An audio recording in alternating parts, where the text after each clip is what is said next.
আমি বাড়ির সবথেকে ছোট সদস্য, তাই নুপুর পরে আমি বালতি নিয়ে চললাম মিনি কিচেনে রান্না করতে। আজ আমি বানাবো মিনি কিচেনের চিকেন পকোড়া।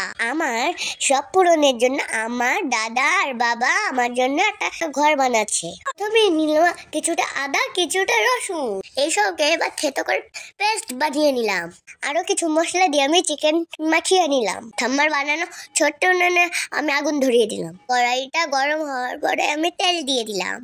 এক এক টুকরো আমি মাংস দিয়ে দিলাম কড়াইতে। আমি নাড়াচাড়া করতে থাকলাম মাংসগুলোকে। পকোড়া কমপ্লিট। আমি এখন থালায় তুলে নিলাম পকোড়া।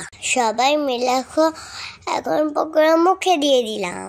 খেতে সেই স্বাদ। শীতের দিনে পিঠে খাবার না তো তাই তো কখনো হয়। তাই আমি চলে এসেছি মিনি কিচেনে পিঠে বানানোর জন্য।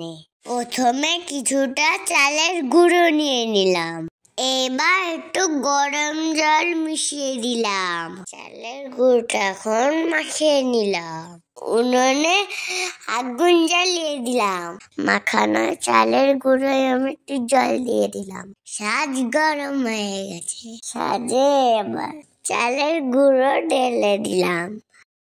আমার চোখে অনেক জ্বালা করছে। পিঠে তৈরি হয়ে গেছে। এবার পিঠেগুলোকে তুলে নি।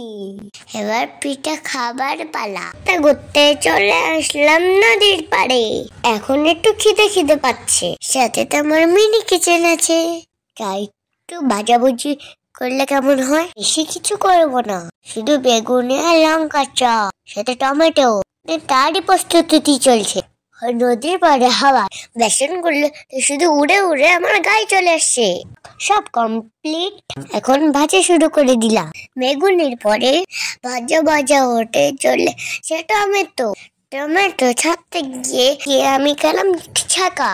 উড়ে বাবারে, আমি রান্না করব না। আমি এখন নদীর জলে হাত ডুবিয়ে বসে আছি। খুব জ্বলছে। এখন মা আমাকে একটু হেল্প করে দিচ্ছে। জ্বলনি কমে গেছে প্রায়। আমি আবার চলে এসেছি।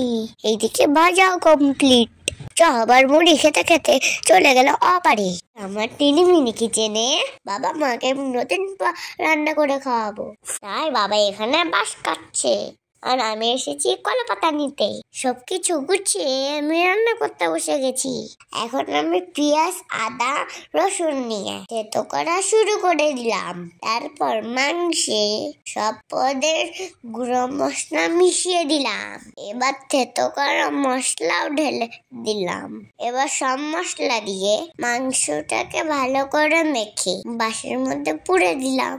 এবার কলা পাতা দিয়ে মুখটা আটকে দিলাম আর আটা দিয়ে সিল করে দিলাম। এবার উনুনে আগুন জ্বালিয়ে চিকেন ভরা বাঁশটাকে উনুনের উপরে দিয়ে পুরাতে থাকলাম। কিছুক্ষণ পুরানোর পর বাঁশটাকে নামিয়ে দিলাম। দেখো, বাম্বু চিকেন রান্না কমপ্লিট। এবার খাওয়ার পালা। গরম গরম খেতে সেই স্বাদ। আমার মিনি কিচেন তৈরি হয়নি, তাই উনুন নিয়ে চললাম ছাদে। রান্না করা কত জকমানি রে বাবা, যারা করে তারাই জানে। এই উনুন জ্বালাও, মশলা বানাও, যা মতে তো বলাই হয়নি। আজ আমি রান্না করবো মশলা চিংড়ি। শুধু বললাম, রান্না কত ঝামেলা। দেখো তেল ঢালছি আর এদিকে আগুন নিভে গেছে। তেল গরম হতে না হতেই চিংড়ি গুলোকে কড়াইতে ছাড়া শুরু করলাম। ভাজা হওয়ার পর আবার নামিয়েও নিলাম। এবার সব মশলাগুলোকে তেলের মধ্যে নিয়ে নাড়তে থাকলাম। একটু পরে ভাজা চিংড়িগুলোকে ছেড়ে দিলাম মশলার মধ্যে। এবার কিছুক্ষণ জাল দিতে থাকলাম। দেখো, আমার মশলা চিংড়ি ভাজা কমপ্লিট। এবার শুধু খাওয়ার পালা। খেতে সেই স্বাদ। ভিডিওটি ভালো লাগলে লাইক, শেয়ার, সাবস্ক্রাইব করে দিও আর কমেন্টে জানিও আমাদের।